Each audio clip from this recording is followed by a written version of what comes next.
ನಿರ್ಮಾಣ ಹಂತದಲ್ಲಿರುವ ಕಟ್ಟಡದ 4ನೇ ಮಹಡಿಯಿಂದ ಇಟ್ಟಿಗೆಗಳು ಕೆಳಗಿದ್ದ ಮನೆಯ ತಗಡು ಶೀಟಿಗೆ ಬಿದ್ದ ಪರಿಣಾಮ ಮನೆಯೊಳಗಿದ್ದ ಒಂದು ಮಗು ಮೃತಪಟ್ಟು ಇನ್ನಿಬ್ಬರು ಮಕ್ಕಳು ಮತ್ತು ಓರ್ವ ಮಹಿಳೆ ಸೇರಿದಂತೆ 3 ಗಂಭೀರವಾಗಿ ಗಾಯಗೊಂಡ ಘಟನೆ ಬೆಂಗಳೂರಿನ ಎಚ್ಎಎಲ್ನ ಚಿನ್ನಪ್ಪನಹಳ್ಳಿ ಎಂಬಲ್ಲಿ ನಡೆದಿದೆ. ಮಮತಾ ಮತ್ತು ಶ್ರೀಶೈಲ್ ದಂಪತಿಯ 4 ವರ್ಷದ ಮಗು ಮನಸ್ವಿ ಮೃತಪಟ್ಟಿದ್ದು, ಮಮತಾ ಮತ್ತು ಅವರ ಅಕ್ಕನ 2 ಮಕ್ಕಳು ಗಾಯಗೊಂಡಿದ್ದಾರೆ. ವಿಜಯಪುರ ಮೂಲದ ದಂಪತಿ ಮಮತಾ ಮತ್ತು ಶ್ರೀಶೈಲ್ ಬೆಂಗಳೂರಿನ ಬನಶಂಕರಲ್ಲಿ ವಾಸವಾಗಿದ್ದಾರೆ. 2 ತಿಂಗಳ ಹಿಂದೆಯಷ್ಟೇ 2ನೇ ಮಗುವಿನ ಬಾಣಂತನಕ್ಕೆ ತಾಯಿ ಮಮತಾ ಚಿನ್ನಪ್ಪನಹಳ್ಳಿಯ ಅಕ್ಕನ ಮನೆಗೆ ಬಂದಿದ್ದರು.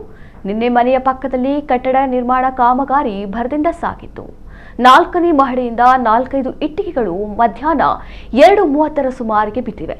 ಶೀಟ್ ಮನೆಯಾಗಿದ್ದ ಕಾರಣ ಇಟ್ಟಿಗೆಗಳು ಶೀಟ್ ಒಡೆದು ಮನೆಯೊಳಗಿದ್ದ ಮಕ್ಕಳು ಹಾಗೂ ಮಹಿಳೆ ಮೇಲೆ ಬಿದ್ದಿದೆ. ಈ ಸಂದರ್ಭದಲ್ಲಿ ಮಗು ಮನಸ್ವಿ ಸ್ಥಳದಲ್ಲೇ ಮೃತಪಟ್ಟಿದ್ದಾಳೆ. ಮಮತಾ ಮತ್ತು ಆಕೆಯ ಅಕ್ಕನ 2 ಮಕ್ಕಳು ಗಾಯಗೊಂಡರು. ಗಾಯಗೊಂಡ 3ವರಿಗೆ ಸ್ಥಳೀಯ ಆಸ್ಪತ್ರೆಯಲ್ಲಿ ಚಿಕಿತ್ಸೆ ನೀಡಲಾಗ್ತಾ ಇದೆ. ಈ ದುರಂತದಲ್ಲಿ ಮಮತಾ ಶ್ರೀಶೈಲ್ ದಂಪತಿ ತಮ್ಮ ಮೊದಲ ಮಗುವನ್ನ ಕಳೆದುಕೊಂಡಿದ್ದಾರೆ. ಮಾಲಕ ಸುಬ್ಬಾರಾವ್ ಈ ಮನೆ ಕಟ್ಟಿಸ್ತಾ ಇದ್ದು ಸುರಕ್ಷತಾ ನಿಯಮಗಳನ್ನ ಕೈಗೊಂಡಿರಲಿಲ್ಲ.